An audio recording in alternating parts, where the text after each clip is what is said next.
Hi ಸ್ನೇಹಿತರೆ, ಹೇಗಿದ್ದೀರಾ? ಚೆನ್ನಾಗಿದ್ದೀರಾ? ನಾನು ಇವತ್ತು ನಿಮಗೆ ಒಂದು ಒಳ್ಳೆಯ ರೆಸಿಪಿ ಮಾಡಿ ತೋರಿಸುತ್ತೇನೆ.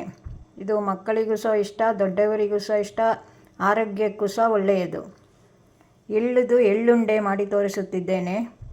ಬಿಳಿ ಎಳ್ಳು, ಇದಕ್ಕೆ 1 ಬೌಲ್ ಬಿಳಿ ಎಳ್ಳು, 3/4 ಬೌಲ್ ಬೆಲ್ಲ, ಒಂದು 4-5 ಚಮಚ ನೀರು, ಇದು ಒಣ ಕೊಬ್ಬರಿ, ಒಣಗಿಟುಕು, ಒಂದು ಸಣ್ಣ ಬೌಲ್ ಇದು, ಮತ್ತು ಏಲಕ್ಕಿ ಸ್ವಲ್ಪ, ಸ್ವಲ್ಪ ಉಪ್ಪು, 1 ಚಿಟಿಕೆ.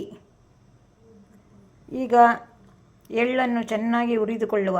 ಚಿಟ ಅಂತ ಆಗಬೇಕು, ಅಷ್ಟರವರೆಗೆ ಹುರಿಯಬೇಕು. ಪರಿಮಳ ಬರಬೇಕು ಎಳ್ಳಿದು. ಕರಟೆ ಹಾಕಬೇಡಿ, ಪರಿಮಳ ಬರಬೇಕು. ಬೆಂಕಿ ದೊಡ್ಡದಾಗಿ ಇಟ್ಟುಕೊಳ್ಳಿ. ಸಿಡಿಲಿಕ್ಕೆ ಶುರುವಾದಾಗ ಸಣ್ಣದು ಮಾಡಿಕೊಳ್ಳಿ. ಸುರಿಗೆ ಸಣ್ಣದಿಟ್ಟುಕೊಳ್ಳಬೇಡಿ. ನೋಡಿ, ಈ ರೀತಿ ಚೆನ್ನಾಗಿ ಹುರಿಯಿರಿ. ಕೆಂಪು ಬಣ್ಣಕ್ಕೆ ಬರಬೇಕು.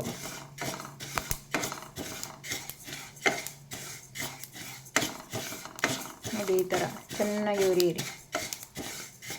ಎಳ್ಳುಂಡೆ ತುಂಬ ಚೆನ್ನಾಗಿರುತ್ತದೆ ತಿನ್ನಲು. ಮಾಡೋದು ಮಾತ್ರ ಸ್ವಲ್ಪ ಕಷ್ಟ. ಎಲ್ಲ ಕರೆಕ್ಟಿಗೆ ಬರಬೇಕು, ಇಲ್ಲದಿದ್ದರೆ ಪಾಕ ಬರುವುದಿಲ್ಲ. ಬೀಳುವ ಸಾಮಾನೆಲ್ಲ ಕರೆಕ್ಟಾಗಿ ಬಿದ್ದರೆ ಮಾತ್ರ ಉಂಡೆ ಕಟ್ಟಲಿಕ್ಕೆ ಬರುವುದು. ಇಲ್ಲದೇ ಇದ್ದರೆ ಎಳತ್ತು ಪಾಕ ಆದರೆ ಎಳ್ಳುಂಡೆಯೇ ಹಾಳಾಗುತ್ತದೆ.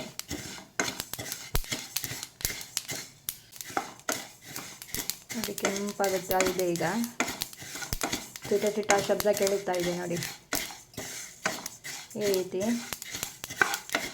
ಒಳ್ಳೆ ಹುರಿಯಬೇಕು. ಆಗ ಹಸಿ ವಾಸನೆ ಎಲ್ಲ ಹೋಗುತ್ತದೆ. ಎಳ್ಳಿಗೆ ಒಂದು ಹಸಿ ವಾಸನೆ ಇರುತ್ತದೆ. ಅದು ಹೋಗದಿದ್ದರೆ ತಿನ್ನುವಾಗ ಸಹ ಅದೇ ವಾಸನೆ ಬರುತ್ತಾ ಇರುತ್ತದೆ. ಎಳ್ಳಿದು ಪರಿಮಳ ಬರಬೇಕು. ಆಫ್ ಮಾಡಿದ ಮೇಲೆ ಎಳ್ಳಿನ ಮೇಲೆ ಕೊಬ್ಬರಿಯನ್ನು ಹಾಕಿ, ಇಲ್ಲರೆ ಬಾಣಲೆಗೆ ಹಾಕಿದರೆ ಎಣ್ಣೆ ಬಿಡುತ್ತದೆ. ಒಣ ಕೊಬ್ಬರಿ ಅಲ್ವಾ, ಎಳ್ಳು ತುಂಬ ಬಿಸಿ ಇರುತ್ತದಲ್ಲ, ಅದರ ಮೇಲೆ ಹಾಕಿ ಹೀಗೆ ಮಾಡಿ. ಅಷ್ಟು ಸಾಕು. ಈ ರೀತಿ ಮಾಡಿ. ಬೆಲ್ಲ ಬೇಕಾದರೆ 1 ಬೌಲ್ ತೆಗೆದುಕೊಳ್ಳಿ. ಕೆಲವರಿಗೆ ಸಿಹಿ ಕಡಿಮೆ ಆಗುತ್ತದೆ. 1 ಬೌಲ್ ಎಳ್ಳಿಗೆ 1 ಬೌಲ್ ಬೆಲ್ಲ ತೆಗೆದುಕೊಂಡು ಬಿಡಿ. ಹದವಾಗಿ ನೋಡಿ, ಹೀಗೆ ಮಾಡಬೇಕು. ಆರಿದ ಮೇಲೆ ಮಿಕ್ಸಿಗೆ ಹಾಕಿ, ಫುಲ್ಲು ನೈಸ್ ಅಲ್ಲ, ಸ್ವಲ್ಪ ದೊರಗು ಮಾಡಿಕೊಳ್ಳುವ. ಫುಲ್ಲು ನೈಸ್ ಆಗೋದು ಬೇಡ. ಈ ರೀತಿ ಪುಡಿ ಮಾಡಿಕೊಳ್ಳಿ. ನೋಡಿ, ದೊರಗಾಗಿ ಇಷ್ಟು ದೊರಗಿರಬೇಕು. ತುಂಬ ನೈಸು ಅಲ್ಲ, ಇದು ಅಲ್ಲ, ದೊರಗಾಗಿ ಸ್ವಲ್ಪ ಘಮ ಬರುತ್ತಾ ಉಂಟು. ಏಲಕ್ಕಿ ಸ್ವಲ್ಪ ಇದಕ್ಕೆ ಹಾಕಿಕೊಳ್ಳಿ, ಎಲ್ಲ ಒಟ್ಟಿಗೆ.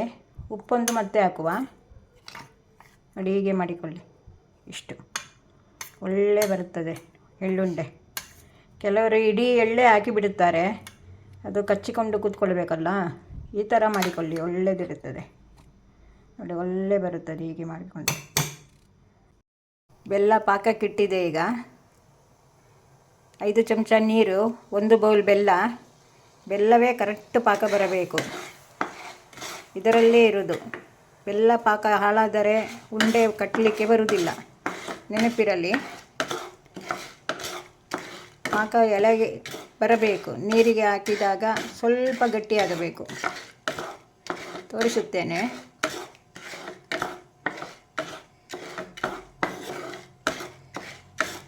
ನೋಡಿ, ಹೀಗೆ ಕೈ ಬಿಡಬಾರದು.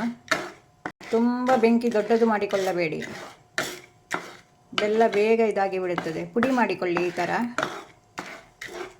ಗಟ್ಟಿ ಹಾಕಿದರೆ ಕರಗುವುದು ತುಂಬ ಹೊತ್ತಾಗುತ್ತದೆ. ಇದಾದರೆ ಬೇಗ ಕರಗಿಬಿಡುತ್ತೆ.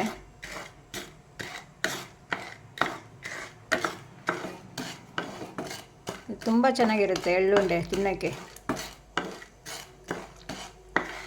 ಎಳ್ಳು ಆರೋಗ್ಯಕ್ಕೆ ತುಂಬ ಒಳ್ಳೆಯದು. ಹೊಸದಾಗಿ ನೋಡುವವರು ಸಬ್ಸ್ಕ್ರೈಬ್ ಮಾಡಿ ನೋಡಿ ಫ್ರೆಂಡ್ಸ್. ನಿಮ್ಮ ಹತ್ರ ಅಷ್ಟೇ ಕೇಳೋದು ನಾನು ಇಷ್ಟು ಮಾಡಿದ್ದಕ್ಕೆ ನೀವು ಒಂದು ಸಬ್ಸ್ಕ್ರೈಬ್ ಮಾಡಿ ನನಗೆ. ನೋಡಿ, ಈ ಥರ ಬರಬೇಕು. ಹೀಗೆ ಮಾಡುವಾಗ ನೀರಿಗೆ ಹಾಕಿಕೊಂಡು ನೋಡಿ ಪಾಕ ಬಂದಿದ ಅಂತ. ನೀರಲ್ಲಿ ಕರಗಬಾರದು, ಕರಗಿದ್ರೆ ಪಾಕ ಬರಲಿಲ್ಲ ಅಂತೇಳಿ. ಈಗ ಪಾಕ ಬರುತ್ತಾ ಇದೆ. ನೀರಿಗೆ ಹಾಕುವಾಗ ನಿಮಗೆ ಕೈಯಲ್ಲಿ ತೆಗಿಲಿಕ್ಕೆ ಬರುತ್ತೆ, ಅಷ್ಟು ಬಂದರೆ ಪಾಕ ಆಯಿತು ಅಂತ.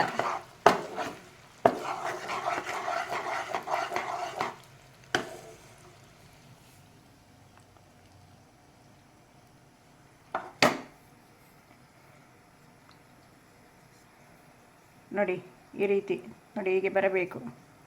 ಇದೀಗ ಆಯಿತು. ಉಪ್ಪು ಹಾಕಿ ಆಫ್ ಮಾಡಿಬಿಡಿ. ಒಂದೇ ಚಿಟಿಕೆ, ಜಾಸ್ತಿ ಬೇಡ, ರುಚಿಗೆ ಅಂತೇಳಿ ಹಾಕೋದಷ್ಟೇ. ಆಫ್ ಮಾಡಿಬಿಡಿ. ನೋಡಿ ಕೆಳಗೆ ಇಟ್ಟುಕೊಂಡು ಇದನ್ನು ಹಾಕಿ. ಈಗ ತಿರುಗಿಸಿ, ಸ್ವಲ್ಪವೇ ಹಾಕೊಂಡು ತಿರುಗಿಸಿ.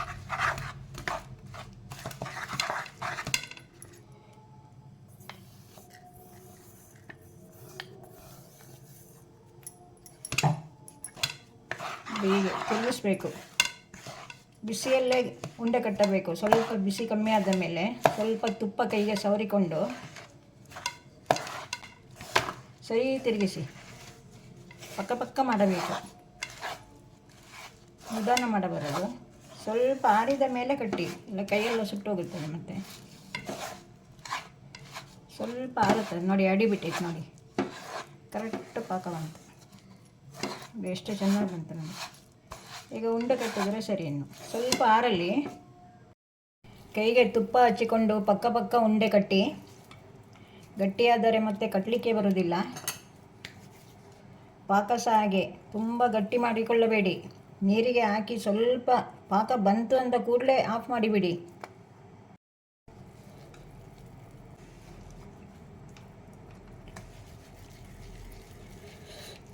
ಬಿಸಿ, ತುಂಬ ಬಿಸಿ.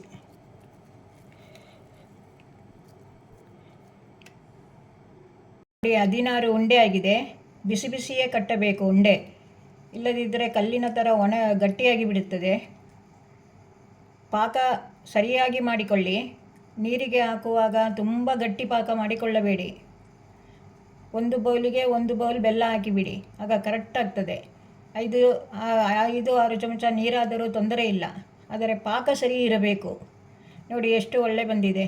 ಇದು ಸ್ವಲ್ಪ ಬಿಸಿ ಇದೆ. ಈಗ ನೋಡಿ ಎಷ್ಟು ಚೆನ್ನಾಗಿದೆ ನೋಡಿ ಎಳ್ಳುಂಡೆ. ಈ ರೀತಿ ನೀವೇ ಮಾಡಿಕೊಳ್ಳಿ. ದೇವರ ಪೂಜೆಗೆಲ್ಲ ನಾವೇ ಮಾಡಿದರೆ ಒಂದು ಸಂತೋಷ ಇರುತ್ತದೆ. ಓಕೆ ಫ್ರೆಂಡ್ಸ್, ನಿಮಗೆ ಇಷ್ಟವಾದರೆ ಲೈಕ್ ಮಾಡಿ, ಸಬ್ಸ್ಕ್ರೈಬ್ ಮಾಡಿ, ಶೇರ್ ಮಾಡಿ. ಇನ್ನೊಂದು ವಿಡಿಯೋದಲ್ಲಿ ಸಿಗುತ್ತೇನೆ. ಬಾಯ್.